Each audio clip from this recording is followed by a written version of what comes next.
안녕하십니까.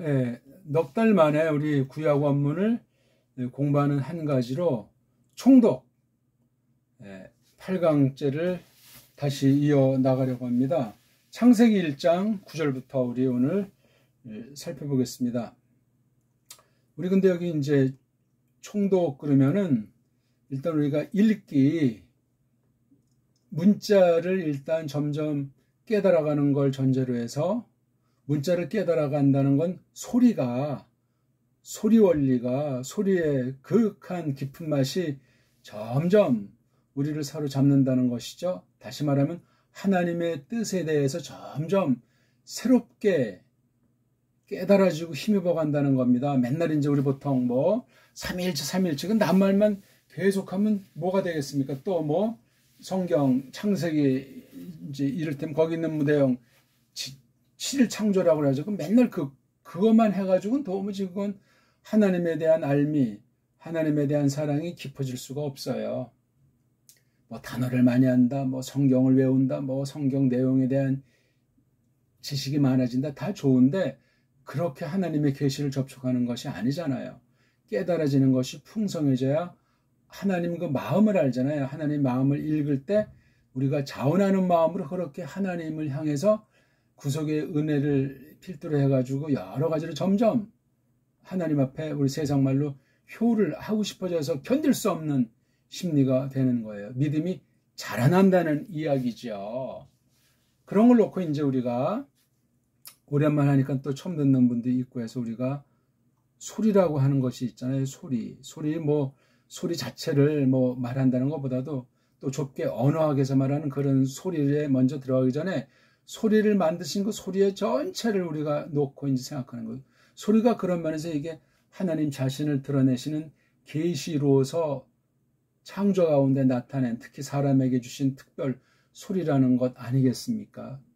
계시는 뭐예요? 예수 그리스도를 중심으로 해서 우리가 하나님 말씀을 통해 그 뜻을 깨달아가는 것 아니겠습니까? 이 소리예요, 소리. 소리를 우리가 인식할 수 있는 건 물론 그냥 우리가 소리가 낸다는 것이지만 지금 우리가 성경 기록을 공부하는 거잖아요. 기록을 통해서 하나님의 뜻, 하나님의 계시를 보는 건데 이 나타난 문자, 요 두 개가 사실은 하나예요. 그래서 문자관, 음소, 자음이라는 음소, 모음이라는 음소로 이루어진 그 음소라는 것을 알기 위해서 일단 소리를 알아야 소리를 눈으로 보이는 그림을 그린 것이 문이잖아요. 문자. 일단 우리는 글자로 기록해 둔 거, 책의 형태를 띄었건 파피루스 형태를 띄었건 그걸 가지고 공부하는데 소리를 알아야만 한다는 거죠. 근데 여기에 이 둘 사이에 큰 괴리가 있는 거예요. 세상 언어학 타락도 그러하고 말글 타락도 요인이 있고 그러니까 범죄로 말미암아 다 비롯된 문제란 말이죠. 그러니까 하나님께서 제일 처음 만드신 만물이 계신데 그거 가진 첫사람 꼬꾸라진 뒤에 하나님을 알 수 배울 수가 없잖아요. 근본 우리가 거듭나야 되잖아요. 성령님께서 거듭나게 하실 때 말씀을 가지고 그 일을 하시죠. 말씀이 예수 그리스도께서 하신 것을 가지고 완전히 새로운 사람을 다시 만들어내셔야만 비로소 이제 그때부터 알기 때문에 문자로 기록된 게 중요한데 그 근본이 소리가 깔려 있는 거예요. 이게. 근데 겉보기 세상 언어학, 서구 언어학이 주름 잡았을 때 그게 바로 되면 좋은데 세상 근본 원죄부터 해서 그 죄악으로 말미암아 소리나 문자라고 하는 사람의 말글살이가 일그러진 사실을 인정해야 된단 말이에요. 자꾸 말이 또 퍼지는데 그래서 우리가 이런 기본을 놓고 소리는 이제 우리가 입을 가지고 귀에 들리는 만큼 따라하죠. 그렇죠? 고개 정말 숙달되면 눈으로 들어오는 만큼 또 우리가 소리내고 말하는 것이건 읽기가 가능하단 말이에요. 우리 보통 4대 원리가 있잖아요. 우리 국어 공부할 때 그 4가지 뭐죠? 듣기, 들은 대로 흉내내기, 물론 입으로 흉내내는 거죠. 말하기. 그 다음 읽기라는 게 있잖아요. 읽기. 이걸 이제 흉내내는 게 쓰기. 예. 요 네 가지가 사실 하나인데 소리와 문자가 요 네 가지로 보통 이제 드러난 것으로 말하잖아요. 누가 말하는 것을 듣는다. 누가 글 읽는 것을 듣는다. 어떤 사람들이 얘기하는 걸 옆에서 듣는다. 그리고 내 입으로 말하는 거예요. 소리를 낸단 말이에요. 그대로 흉내내는 거예요. 흉내. 흉내를 내다 보면 이제 흉내내는 것을 넘어서 자기 독자, 자기 아주 나름대로 이제 그걸 응용할 수 있는 단계가 되게 돼 있어요.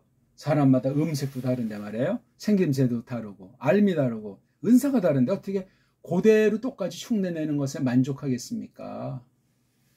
아무튼 이게 듣기랑 말하기가 이게 한 덩어리예요. 이게 근본 먼저 순서를 따지면 이게 먼저 이루어져야 돼요. 하나인데 듣기 말하기예요. 너무 중요해요. 물론 이것이 이루어지는 거기엔 사람을 하나님의 생김새로 지었다. 뭐 혹시 또 달리 말하면 인격이라고 할까? 하나님을 닮은 바, 다른 피조물로부터 구별된 바, 그것이 굉장히 여기에 이제 작용을 하는 거예요. 지금 이건 이제 거듭나지 않은 사람들이 해놓은 것이고 그런 걸 빌려서 하지 우리는 거듭난 것을 전제로 하는 거예요. 달라요. 그리고 이 하나님 말씀이 이게 우리 새로운 목숨이 더 풍성히 살도록 하나님께서 베푸시는 방도로서 쓰기 때문에 굉장히 중요합니다. 그 다음에 이제 이렇게 적혀 있는 그 문자를 보고 읽는 거예요. 듣기를 통해서 말하는 거랑 좀 차원이 달라. 이제 문자관이 여기에 들어가는 거예요. 이건 소리 중심이라면은 듣기 말하기. 이건 문자 중심이에요. 읽기 쓰기. 이게 하나예요. 소리 단계에서 문자 단계로 나아간 거예요. 그러니까 하나님의 뜻이 소리로 나타났다가 다시 그 다음에 문자로 또 이렇게 표시되는 하나님의 긍휼 또는 거룩한 경륜이 있다는 사실을 기억하셔야 돼요. 물론 소리로 표현할 때 장단점과 문자로 표현할 때 장단점의 차이가 있는데 소리 속에는 어떤 면에 하나님의 뜻이 더 풍부히 많이 있을지라도 문자로 옮겨주면 그 소리로 임한 그 뜻이 더 좁혀지고 정교해지고 아주 간추려지는 거예요. 그런 또 소리에 없는 것이 문자에 있는 것이기 때문에 소리와 문자는 이거 완전히 뗄 수가 없어요. 그래서 여기 듣기 말하기는 소리고 그 다음 읽기 쓰기는 문자 가지고 있는 거예요. 읽기. 그러니까 듣기 말하기가 충만해지면서 이제 동시에 읽기도 이제 가능해지는 거예요. 처음에는 듣다가 그 다음에 듣기 말하기가 해서 숙달이 됨과 동시에 이제 문자간으로 나아가게 돼 있어요. 사람을 그렇게 지었고 하나님 섭리가 그러하니까 읽는 거예요. 읽는 게 대빵 중요해요. 벌써 읽을 때 여기서 어떻게 들었냐, 어떻게 말로 흉내를 냈느냐가 여기 읽기에 나타나요. 근데 읽는 것은 아직도 이게 뭐 그냥 딴 사람이 해놓은 거니까 아직도 수동의 위치에서 그렇죠? 이게 이제 완전히 능동 단계로 홀로서기 단계가 바로 쓰기예요. 쓰기. 글쓰기 있지 않습니까? 쓰기에 쓰기. 그래서 성경 기록이 성령님께서 거룩한 숨을 불어 넣어가지고 그걸 이제 뭐 우리 신학용어로 쪽발이 말로 영감이라고 하는데 아무튼 성령님께서 숨을 불어 넣으셔서 문자를 새롭게 해서 기록하신 게 성경 기록 아닙니까? 말씀 기록인데 그걸 가지고 이제 읽기가 점점 숙달되면 그 다음에 이게 쓰기가 나와요. 즉 깨달은 바를 그렇죠? 깨달은 바를 나름대로 언어 논리라고 하면 언어 논리의 한계 가운데 이걸 표기할 수 있단 말이에요. 그릴 수 있어요. 그건 이제 사람마다 이제 차이가 나타나겠죠. 은사에 따라서도 차이가 나고 이런 단계까지 나갔을 때 듣기 말하기가 읽기 쓰기에서 이제 이게 비롯되는 거예요. 이건 뭐 고전어를 하건 외국어를 배우건 자기네 나라 결의말을 공부하건 다 이거 마찬가지. 이런 원리로 우리 그동안 쭉 공부한 것을 종합해가지고 해독을 한번 해보자 이거예요. 그러니까 아주 생기초부터 해가지고 이른바 어떤 그 좀 고급에 이르기까지. 요걸 이제 제가 일단 오늘도 처음 읽는 분들이 오랜만에 하다 보니까 좀 설명을 드려본 거예요. 그러면 문자에 대한 거 한번 우리 먼저 해보고 자꾸 이런 것만 하면 딱딱해지니까니. 자, 소리로 한번 이게 지금 문자잖아요. 그림에 대한 첫소리가 여기 우리 정음으로 이렇게 표시를 해본 거예요. 이렇게 정음으로. 각 음소가 자음밖에 없어요. 구약 쓴 건 자음, 닷소리밖에 없어요. 그래서 어떤 애들이 모음을 대신하는 걸 자기네 나름대로 붙였는데 거기에서 문제, 눈물의 씨앗이 되는 거예요. 거기서 이제 헬레니즘이 들어가고 헬라 모음관이 들어와서 역으로 구약계시 기록에 악 영향이 나타난 거예요. 그 섭리 참 우리가 다 알지 못하지만 크게 조심하셔야 돼요. 물론 구약이 에베르말, 세상에서는 히브리어라고 하는데 이것이 또 그 헬렌말에 또 영향을 미치는 거예요. 성경 기록에 좋게 영향을 미치는 것을 이걸 잘 가다듬어야 되는데 그러니까 구약 문자관과 신약 문자관이 서로 상승작용을 해서 나타나야 되는데 서로 그냥 파괴로 나타나가지고 오늘 완전히 지리멸렬 상태가 된 거예요. 원문 비평학이다. 무슨 사분학이다. 이 원문학이라고 하는 것 자체가 엉망이 됐다는 사실을 알고 요것에 이제 이름을 만든 거예요.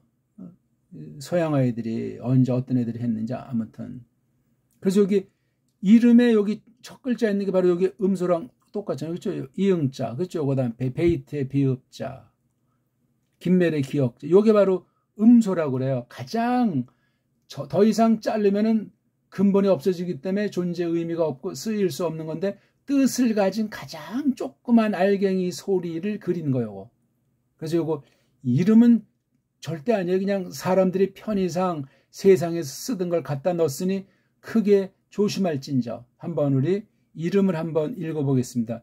이름을 읽을 때 우리는 정음의 원리를 읽는 거예요. 이렇게 쫙. 이렇게 쓸 수 있는 알파벳가 정음을 능가하는 것이 없다. 역사상 없다고 확대까지 할 수도 있을 정도예요. 세종이 간추린 정음은 원래 풍부한 정음의 일부에 지나지 않는다는 건 상식 아니겠습니까? 특수한 목적으로 정치적인 목적이 됐든지 어쨌든지 그렇게 해놓은 게 15세기 중반이에요. 15세기 중반. 전무후무한 거예요. 현대 언어학이 어쩌고 저쩌고 하지만 세종 당시 해놓은 이 정음의 원리를 다 소화를 할 수가 없다. 서구 언어학의 침범으로 식민지가 되면서 우리 정음을 없애버리고 엉터리 문자가 등장한 것이 바로 한글이 올시다. 한글로 성경 번역하고 복음인데 그것이 제대로 될 턱이 없다. 띄워봤자 벼룩 서구 신학을 넘어설 수가 없다. 그러니까 노예 신학이 돼버린 거예요. 조심스러운 표현인데 심각해요. 자, 한번 읽어보겠습니다. 큰 소리로. 요거 한글복 읽으면 별로 도면 이거 한번 읽으라 그래도 이거 제대로 읽을 사람 있겠습니까? 요 글자만 보고 귀를 쫑긋하면서 입으로 크게 따라하는 것이 아까 말한 총독의 첫걸음이에요. 알레프, 베이트, 김멜, 달렛, 해, 바브, 자인, 히트, 요드, 카프, 라메드, 메임, 눈, 사메크, 어인, 페, 자데이, 코프, 레이슈, 신, 타브. 서양 애들이 해놓은 이름을 서양 애들 수준으로 낭독해 드린 거예요. 우리 훈민정음은 훨씬 다르게 발음할 수 있겠죠? 시간상 이건 이제 찾아서 복습들 해보시고. 자, 어떻게 이제 이런 음소에 대해서 자음모음에 대해서 잘 이제 했다고 치고, 그럼 이제 어떤 방식으로 읽기에 기초에서 알파벳 공부도 있고 읽기 공부가 있는 거 찾아서 20년, 21년, 22년, 23년 거 깡그리고 몇 번씩이고 복습하셔야 돼요. 성경 펴놓고 읽어가면서. 원문은 싸그리다 무조건 제가 말하지 않더라도 큰 소리로 제끼는 거예요. 소리 내서 읽는 기본 원리 알죠? 크게 소리 낸다. 따라서 하는 거예요. 크게. 그 다음 정확하게. 그 다음 천천히. 이건 붙어 있는 거예요. 이렇게 큰 소리로 정확하게 천천히. 그 뒤에 이제 날마다 규칙 있게 하는데 당기기 때문에 점점 많이 하는 거예요. 날마다 시간과 장소, 분량 정해놓고 많이. 뭘로 하죠? 성경, 원문 성경 자체를 가지고 하는 거예요. 큰 소리로 정확하게 천천히 날마다 많이. 창세기부터 또는 뭐 신약 순서가 절대는 아니지만 마태복음부터 하든 뭐 루카스 복음서부터 이걸 하는 걸 전제로 읽기 세 가지가 있어요. 삼성 읽기. 삼성 읽기를 다른 말로 말하면 자모, 자음 하나, 그 다음 모음 하나. 그런 읽기예요. 두 번째는 덩이 읽기, 덩어리 읽기. 세 덩어리를 어떤 낱말을 딱 봤을 때, 어떤 단어를 딱 봤을 때 삼성 읽기, 자모 읽기로부터 해서 초성, 중성, 종성, 자모자 이 읽기가 된 뒤엔 덩어리 읽기로 들어가야 돼요. 가운데 몸뚱아리를 놓고 먼저 나오는 소리인 대갈통, 몸뚱아리, 그 다음 마지막에 또 붙는 소리인 꼬랑지, 요 삼원리. 이걸 많이 해둬서 이제 처음엔 대갈통, 꼬랑지를 딜이 많이 하는 거예요. 디, 다, 투공아두, 템페노, 에티티티. 이걸 딜이 뭔 소리인지 모르지만 딜이 많이 따라한 뒤에 아, 이건 반복이 되는 거구나. 몸뚱아리인 어간 또는 어근, 즉 근본, 뜻이 있는 중심 앞에 있는 거, 뒤에 있는 걸 많이 하면 그 앞뒤를 빼버리면 이제 이건 많이 이제 소리도 내고 눈여기도 됐기 때문에 어떤 새로운 낱말 딱 봐도 몸뚱아리를 향하는 거예요. 근데 그건 겉으로 나타나는 몸뚱아리는 실전형이기 때문에 근본, 보통 이제 어근이라고 하는, 루트라고 하는 건데 저는 이걸 빨가벗은 몸뚱아리라고 그래요. 그냥 몸뚱아리는 스템, 줄기, 간이잖아요. 근데 이건 뿌럭지예요, 뿌럭지. 거기까지 이제 나가는 이 세 읽기. 세 번째가 바로 이제 뭐냐면 빨가벗은 몸뚱아리, 말뿌리 읽기가 되는 거예요, 이게. 삼성 읽기랑 덩어리 읽기가 이건 이제 연습하는 거예요. 그래서 딱 어떤 낱말을 봤을 때 빨가벗은 몸뚱아리가 보이는 거예요. 요걸 하기 위해서 이제 몸뚱아리 변화, 불규칙이라고 하는데 불규칙이 아니에요. 그걸 딜이 이제 또 막 하는 공부를 하는 거예요. 원리가 그래요. 모든 언어마다, 모든 알파벳마다 특징이 있지만 공통 요소를 가지고 하는 이 읽기 공부. 이게 바로 총독에서 아주 첫 번째 단계로 굉장히 중요한 거예요. 이걸 하게 되면 소리가 점점 연그러지기 때문에 문자가 완전히 그냥 점점 딱 볼 때 깊어지는 거예요. 처음엔 뭐가 뭔지 모르지만 딱 글자를 봤을 때 우린 이미 정음이 장착되어 있기 때문에 그걸 되살리는 것을 전제하는 건데 그럼 벌써 이게 문자를 봐도 세계 어떤 아이들이 자기 결의 문자에 한계 가지고 보지 이상 넘어갈 수 없거든요. 모든 신학에 그래서 한계가 있는 거예요. 각 나라 결의말 알파벳을 못 넘어서요. 넘어설 수가 없어요. 굉장히 이건 조심할 문제고 무서운 문제입니다.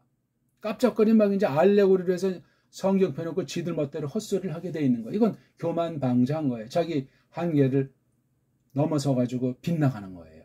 그래서 이거 소리로 읽기가 되면서 문자도 소리 원리로 해석이기 때문에 이러한 하는 거예요. 그 다음 이게 다 된 뒤에는 이제 두 번째 단계로 이제 해석 단계 들어가는 거예요. 해석이요.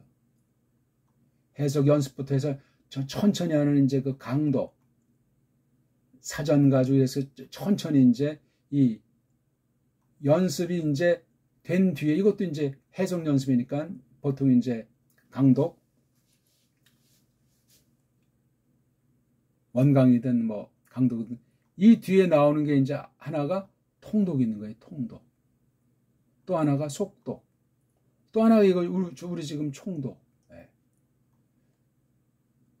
통독은 쭉쭉 해서 이제 기본 어휘가 있는 낱말들을 빠른 시간 안에 한 바퀴 삥 돌면서 원문 전체를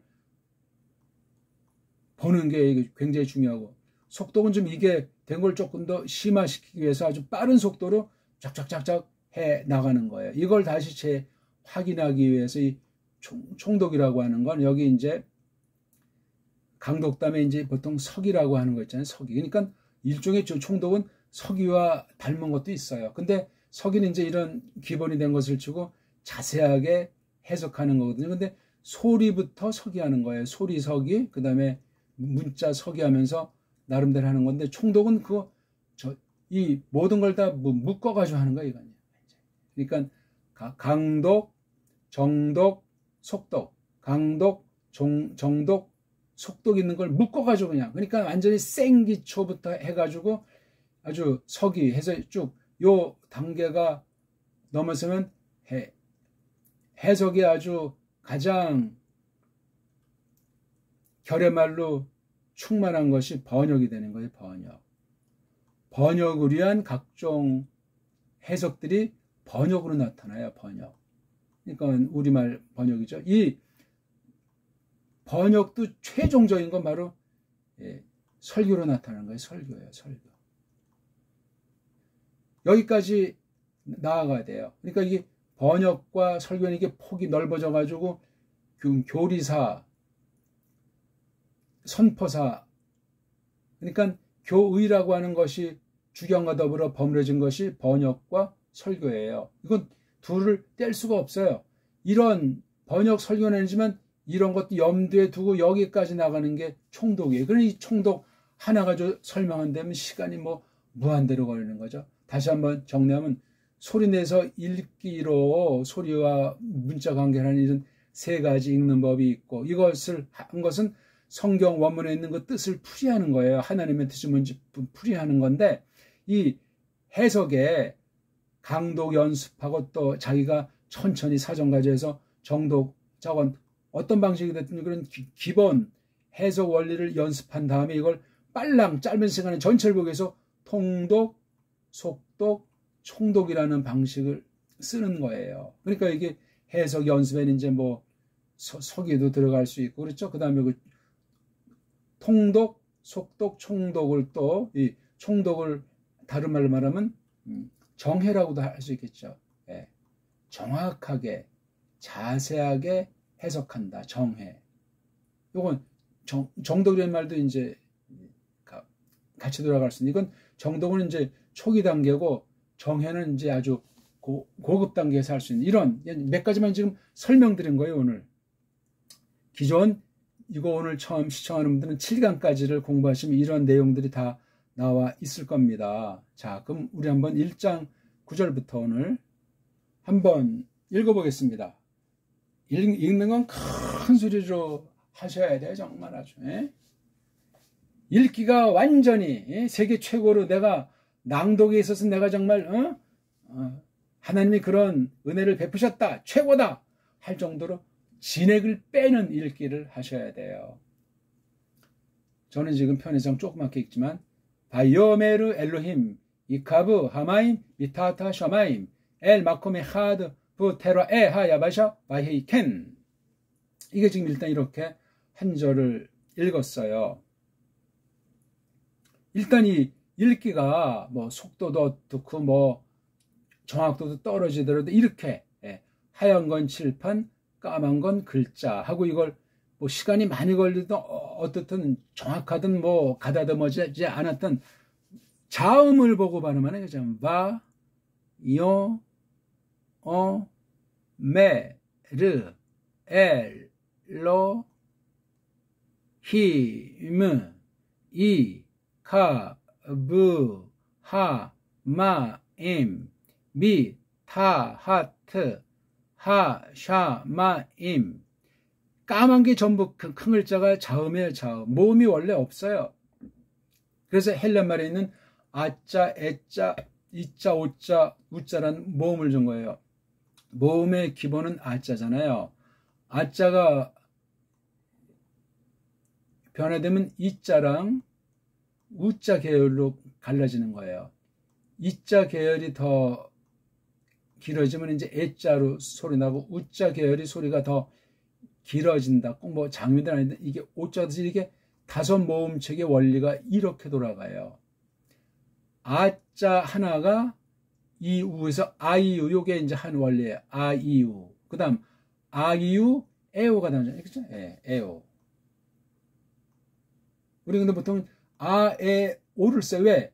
이랑 우는 입을 조금 벌리기 때문에 이걸 역전해가지고 보통 버릇된 그런 말로 오모음 체계로 세 개 언어하게 되어 있는. 그래서 아, 에, 오, 이, 우. 이것도 그냥 자원 아, 이, 우예요. 아, 이, 우. 하나씩 하려면 아, 에, 이, 오, 우. 이런 소리로 서양 음악이 결정되어 있는 거예요. 뭐 칠음계라고 하지만 뻥이에요. 두 개는 가짜 모음에서 반음계라고 하지 않습니까? 아, 에, 이, 오, 오모음 체계예요. 두 개는 이건 그냥 갖다 붙인 거예요. 요게 또 아주 묘하게 사람의 어떤 부패성을 자극해서 아주 묘하게 이제 음악理論과 연주 방식이 정해져 가지고 타락한 사람 속에 아주 감미로운 여러 형태로 이제 곡을 만들고 듣고 자기 마음을 표현하고 어떤 사상을 나타내는 그런 것이 서구 아이들들이 우리는 차원이 달라요. 세계 최고의 자음 모음 완벽한 것을 갖고 있기 때문에 음악 그래도 우리나라 음악인데 완전히 역사를 다 뭉개버려 가지고 조선시대 남은 거 조금밖에 없는 것 같은 흔한 거 요즘 우리 뭐 판소리라든가 그러니까 궁중 음악 같은 거 뭐 정악이라든가 종묘 재래악 이런 거 흔적으로 뭐 고려시대 뭐 정업사라고 합니까? 아무튼 최고의 악기들로 최고의 가락을 만들어서 왜 이게 우리 언어가 우리 알파벳가 자음 모음이 추종을 불허하는 위치에 있는 거기 때문에 그래서 우리가 음악 방면을 통해서 하나님을 영화롭게 하는 노래 일명 이제 찬송 기린다고 할 때 우리 언어를 거기 말씀을 노랫말로 붙인다고 할 때 거기 우리 가락 우리 악기로 해야 돼. 원리가 그렇습니다. 근데 어찌 아직 우리 식민지 수입신학을 면하셨기 때문에 그런 찬송이 나올 수가 없어요. 그래서 독일의 루터, 프랑스의 그 깔뱅 가만히 볼 때 걔네들 특유의 찬송으로 나아갔던 거예요. 왜? 거기 성경 번역을 통해서 신학이 어느 만큼 발전이 되기 시작하면서 머리통이 깨져가지고 일반 은총으로도 한때 하나님께서 쓴 족속들이 됐던 건 이 우리 바른 말씀으로 한 그 루터라든가 깔뱅 같은 사람이 하나님께서 일반 은총 방문에도 크게 공헌하게 하셨다 하는 것을 아는 게 대빵 중요합니다. 이건 어마어마한 거예요. 그러니까 그럼 음악 방면만 그랬겠냐? 아니죠. 모든 방면에 이 알파벳가 소리와 문자가 미치는 힘은 결정타예요. 거기까지 나가자면 세계 문명사라고 할까? 문화 인류학이라고 할까? 전반에 대해서 일반적인 모든 걸 묶어서 쫙 펼치는 거기에 감히 상상할 수 없게 돼 있어요. 이건 우리가 저마다 이제 연구할 몫이고 모음을 좀 간단히 제가 설명드린 거예요. 일명 구약엔 모음이 없어요. 그러니까 여기 있는 모음을 대신하는 부호들이 엉터리 방송국이라는 사실을 알고 접근하셔야 돼요. 이걸 걔네들이 그냥 만들었겠죠. 여기 다 자기네들이 소리와 문자가 한계 가운데 있는 서양 아이들이 이것을 만들지 않았습니까? 그러니까 이게 엉터리 방송국이 들어가지고 우리 완벽한 정음 체계를 가진 우리는 이거 괜히 엉터리를 만들어 놓은 것 때문에 우리가 오히려 그냥 복잡하게 공부하고 야 이거 뭐 구약 같은 건 이거 천재급이나 하지 우리같이 무식한 사람은 구약 히브리어를 할까? 그게 통념 아닙니까? 신학한 사람들은 느낄 거예요. 그러니까 가짜 선생들이 가짜 교재들이 가짜 언어 방법들이 설치다 보니까 그 모양 그 꼴이 났다는 사실을 두려워해야 된단 말입니다. 그런 내용들은 다 기초에 다 제가 말을 했어요. 기초 4단계 20년부터 23년까지 한 150개 되나? 그거 정말 겸손하게 무릎 꿇고 소리 내면서 그냥 하려는 대로만 하십시오. 그러면 저는 기초만 알려드렸기 때문에 소화하면 자기 나름대로의 그 특유한 원문 낭독관, 원문 해석관, 원어 성경이 뭐구나 하는 게 어렴풋이 이제 들어올 거예요. 그건 아주 완전히 그쯤 되면 세계에서 대적할 만한 제도권에서 랍비부터 젠치하는 어느 누구도 게임이 되지 않는 위치에 서게 돼 있어요. 이건 확신입니다. 사람이 알긴 뭐 알아요. 성령님께서 불쌍히 여기셔야 조금 뭐 한계나 알까 말까. 그게 어마어마하단 말이에요. 다시 한번 제가 읽어드리겠습니다. 서양 애들이 한식이에요. 바이오메르 엘로임 미카브 하마임 미타타 하샤마임 엘마코메 하드 부 테라에 하 야바샤 바이켄. 속도가 문제가 아니에요. 음미하면서 읽어드리고 한 낱말 한 만날이 한 단어들이 어떻게 관련된, 이건 많은 문장을 보고 많은 시간 많은 경험을 하면 자동적으로 되는 것이니 기본 시간, 그 다음 기본 소리낸 분량, 고민해본 분량, 그런 것들이 자연스럽게 쌓이면 되는데 전 그 방법을 가장 빠른 시간 안에 가장 효과 있게 최대 그 열매를 맺도록 어느 누구든지 향해서 그 원리를 제가 설명해 놓은 거예요. 2000개 가까운 동영상을 기초에 전력하면서 성경 해석강은 펴놓고 빠른 속도 나고, 여기 이제 속도 조절하는 것도 있잖아요. 천천히 테이프 돌리는 것도 있고 빨랑 돌리는 것도 있으니까 자기 정도를 알아서 괜히 젠치하고 헛분선이 하지 말고 기초 소리에서 이 낭독이 제가 절반, 지금 이 낭독이 다라고 말해도 과언이 아닐 정도로 읽기에 자신감 붙으면 그 사람이 이미 벌써 끝난 거예요. 시간 문제예요. 나머지 그걸 이제 혼자 하려면 시간이 많으니까 그런 사람들이 있으면 저한테 특별 요청하셔서 제가 검토해가지고 같이 이제 짧은 시간 안에 홀로 설 수 있는 공부는 할 수 있다. 그래서 생짜 데리고 1년이면 제가 볼 때는 이제 콜리게 깐난정이지만 세계 어디다 내놔도 게임이 되는 학자나 그런 단체가 없습니다. 확신이에요. 이건 확신.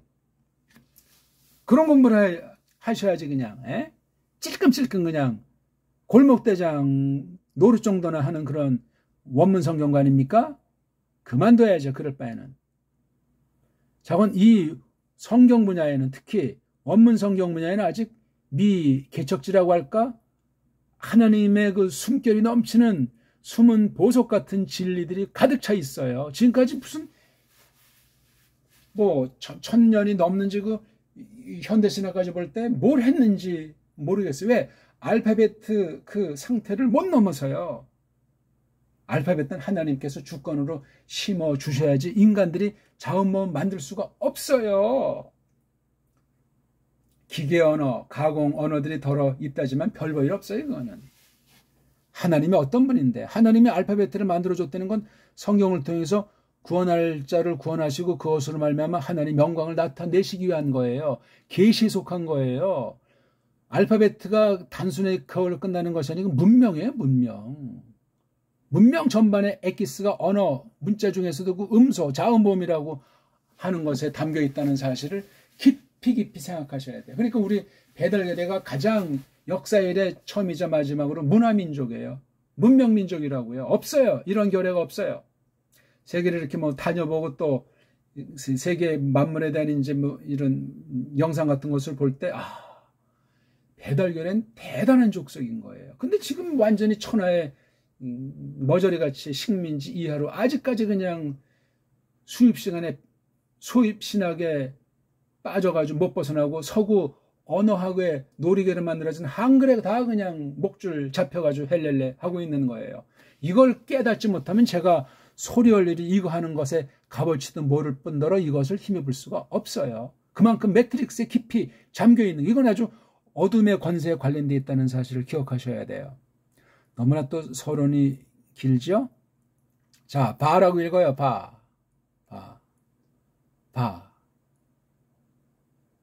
독일 말로 쓰면 이렇게 읽어야 되죠. 그렇죠? 미국 말로 바라고 하면 이렇게 써야 맞는데, 이거는 독일어 철자법이, 이건 영어 철자법인데 영어 아이들도 이렇게 안 써요. 이걸 바를 뭐라고 하죠? V자 두 개 이렇게 똑같이 쓰는데 이게 독일어는 와인데 이걸 와라고 해요. 와. 어영병 엉망진창 소리로 소리가 파괴된 게 영어 문자예요. 지금 또 이 방면 또 설명하려면 상당한 분량, 상당한 시간을 공부를 해야 돼. 독일어란 뭐냐? 영어 문자란 뭐냐? 이 장난이 아니에요, 이게. 여기 어떻게 흑의 먼세가 개입해서 신학에 어떤 영향을 미쳤고 그것이 세상 민족에게 어떤 짓거리를 하게 만들었는가? 서구 언어의 행패가 무엇이냐? 서구 문명의 허구가 어떤 것이냐? 이걸 우리가 다 간파해 나가야 돼요. 이게 하나님 말씀을 통해서 하나님 영광을 위한 사람에게 깨우쳐 주시는 거예요. 성경 그러면 오직 유일한 참된 기록 아닙니까? 기록으로도 성경은 참해요. 뭐 누가 믿어주고 말아주고도 안 해. 하나님께서 믿게 했을 때 믿게 해버리는 거예요. 뭐 성경이 뭐 맞아 틀리는 건 헛소리 하는 애들 하라고 하고 거듭는 사람 벌써 이 맛을 알아요.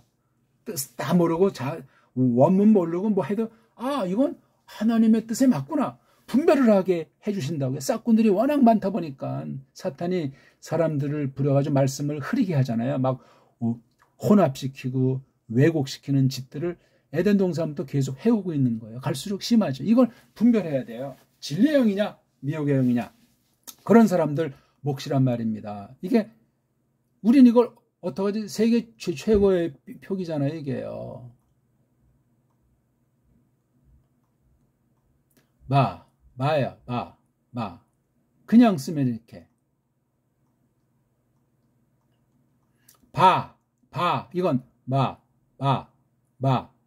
요 또 동그라미가 아래 있어요. 그렇죠? 요거는 이제 먼저 낸 다음 입을 벌려서 할 때 입 벌린 것을 이거 포함돼. 바. 이걸 만약에 위에 쓰면 바를 좀 울리는 느낌 주는데 이건 그런 울림은 아니고 이게 동그라미가 비읍을 들어 올렸잖아요. 요게 풍선이라고 하면 풍선 위에 있으니까 가볍게 빨랑 자그마하게 내는 거예요. 이건 이건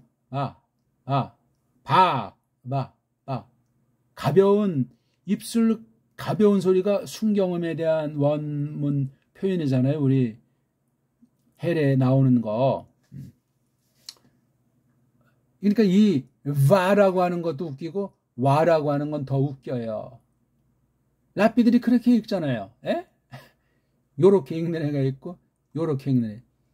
요렇게 읽는 아이가 독일 출신 짝퉁 유태인 아닙니까? 가짜는 똑같이 가짜인데 엉터리예요. 왜냐? 현대 히브리어라고 하는 이른바 현대 히브리어라고 하는 걔네가 만든 말로 이브리트. 그거 가지고 이 구약 문자를 완전히 도륙을 해버린 거예요. 현대 이스라엘을 세운 그 족속들이 그런 짓거리 해가지고 완전히 신학까지도 그냥 우리 개신교 정통신학을 다 그냥 엉망진창 만들어 버린 거예요.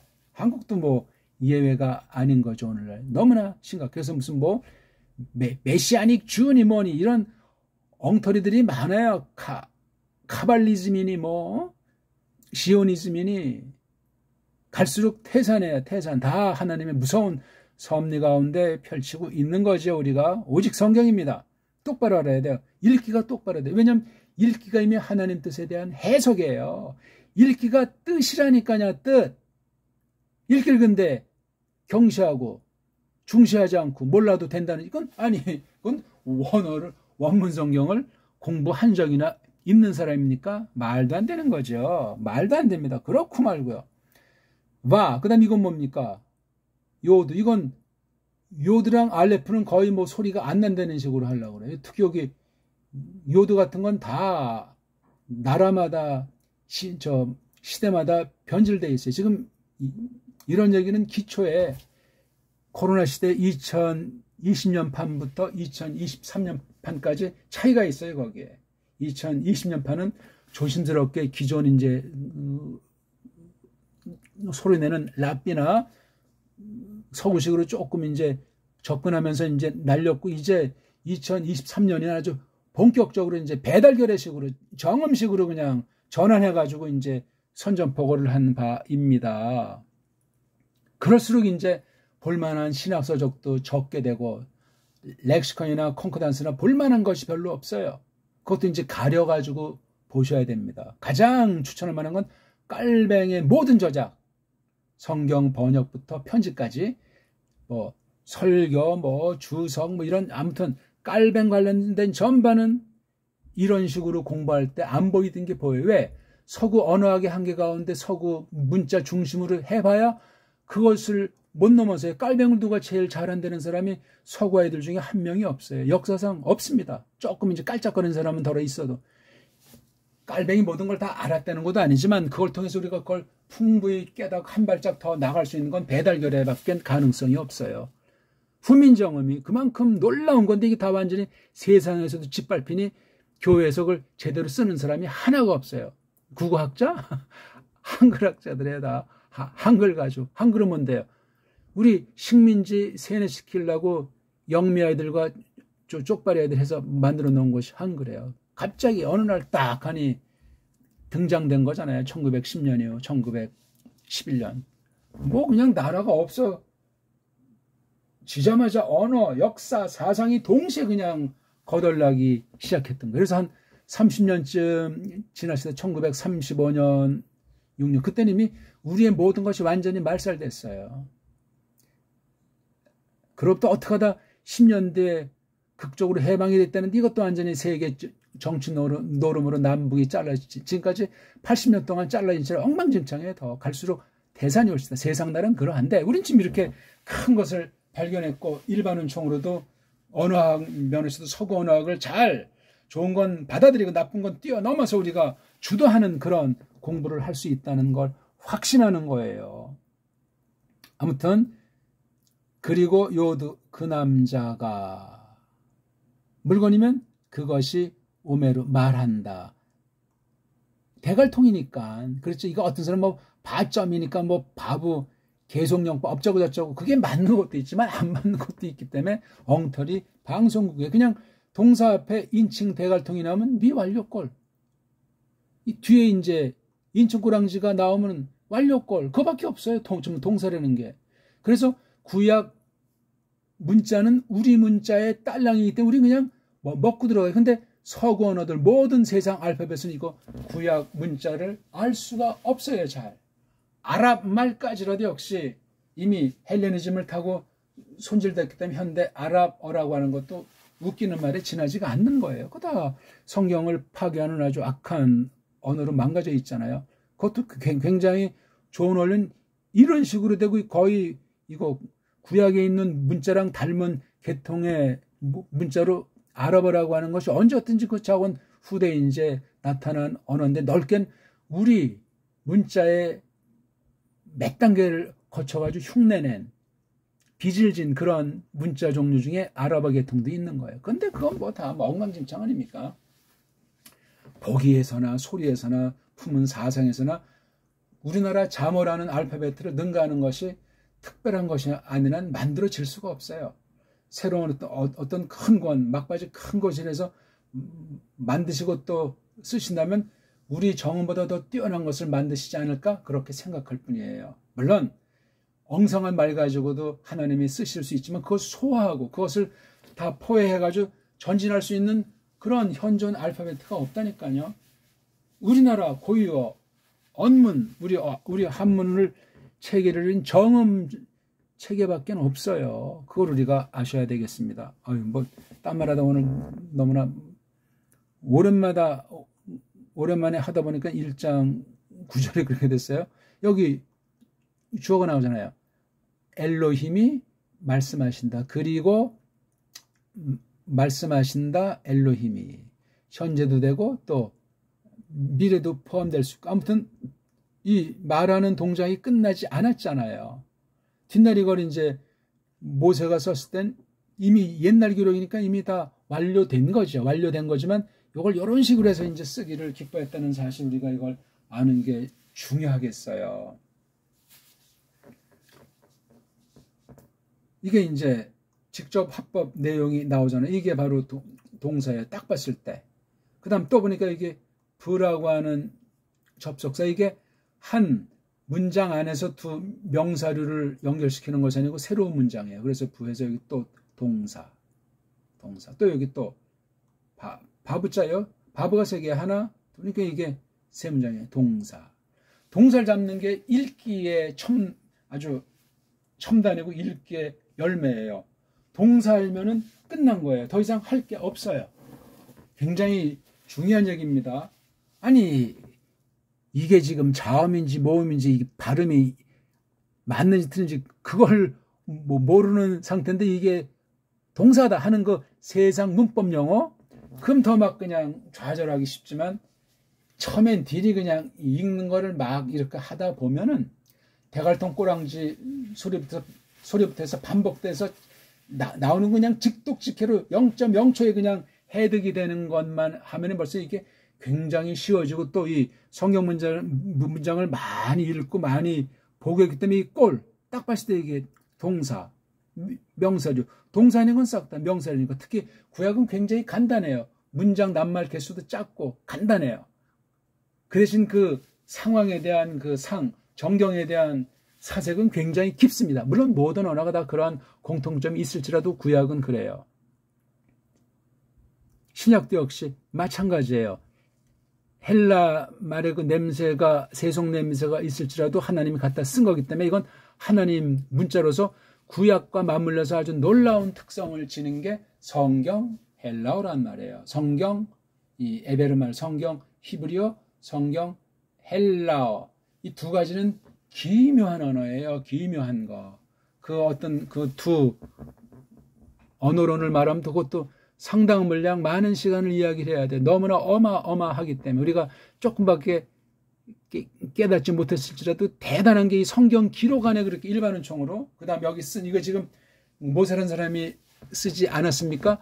모세가 쓰니 말투를 봐도 또 이게 기가 막히고 아주 초인류 정도가 아니고 야 성령님께서 어떻게 이 문자에 숨을 불어 넣으셔가지고 모세라 하여금 이것을 이렇게 간추려서 모세 신학이랄까 이렇게 후대에 전할 수 있도록 대필자로 세우셨는가. 와, 모세가 그 어떤 세상의 소피아라고 하는 거 슬기로 그냥 완전히 마스터한 사람 아닙니까? 누가 알아주지도 않고 저 그냥 80이 되도록 광야에서 그냥 양 같은 거나 치고 살던 사람이 하나님께서 끌어올리는 거 아니에요. 야, 정말 대기만성의 전형 아니겠습니까? 이게 특별 계시를 놓고 하나님께서 버리신 일이라고 우리가 보면은 되는 거예요. 그래서 이게 지금 이 카브 딱 보니까 벌써 이게 수동이에요. 수동이죠.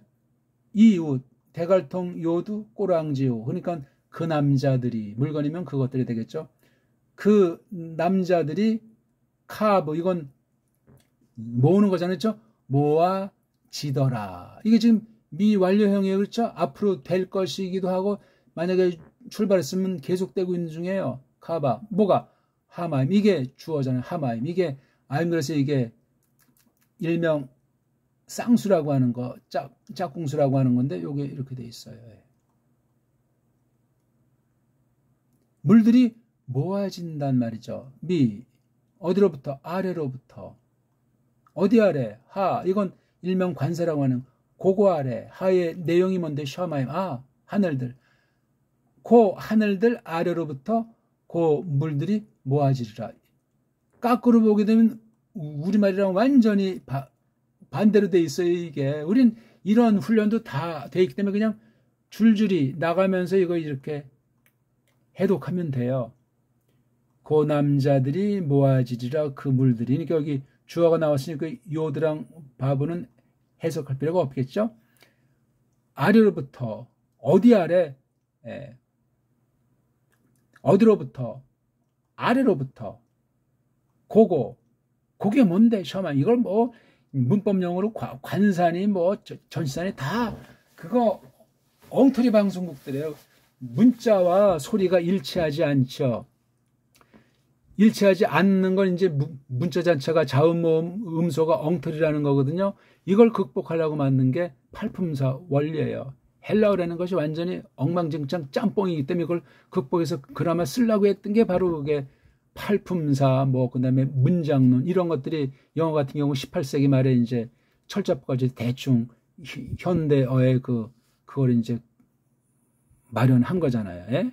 아이고. 눈물겨운 거라고 제가 늘 말하잖아요. 방방 떴지만 아직도 제자리에서 갈 바를 모르는 것이 세계 언어의 현실이에요. 우린 완벽한 문자가 있었는데 다 이거 없애버리고 한글이라고 하는 헤매는 세상 언어 문자의 가장 따까리로 들어서가지고 이 모양 이 꼴이 된 거예요. 사람들의 생각이나 성정이나 교회 양상이나 성경관이 엉망진창이잖아요. 이거 완전히 노예신학을, 식민지 신학을 넘어설 수 없는 상황이란 말이에요. 어찌할꼬? 자, 어디를 향해서? 장소, 한 곳 세계로 모아지리라.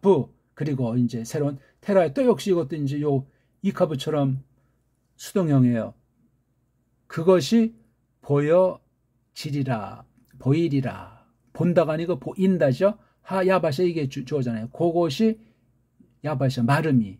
마른 것, 뭐 묻히겠죠. 그 마름이 마른 것이 보여지리라. 봐. 그리고 예히 그것이 있다, 있더라.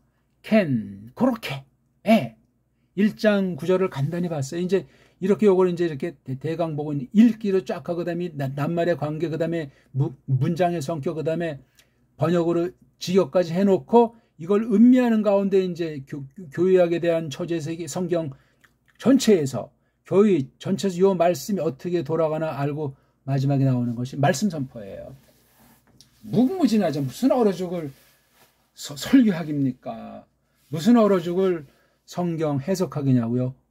원문도 모르는데. 원문 중에 어떤 애들은 쉬운 거 신약 헬라만 한다고. 그건 구약이 안 된 신약만 한 건 거짓이에요. 거짓. 엉터리라고요. 말이 맞지가 않습니다.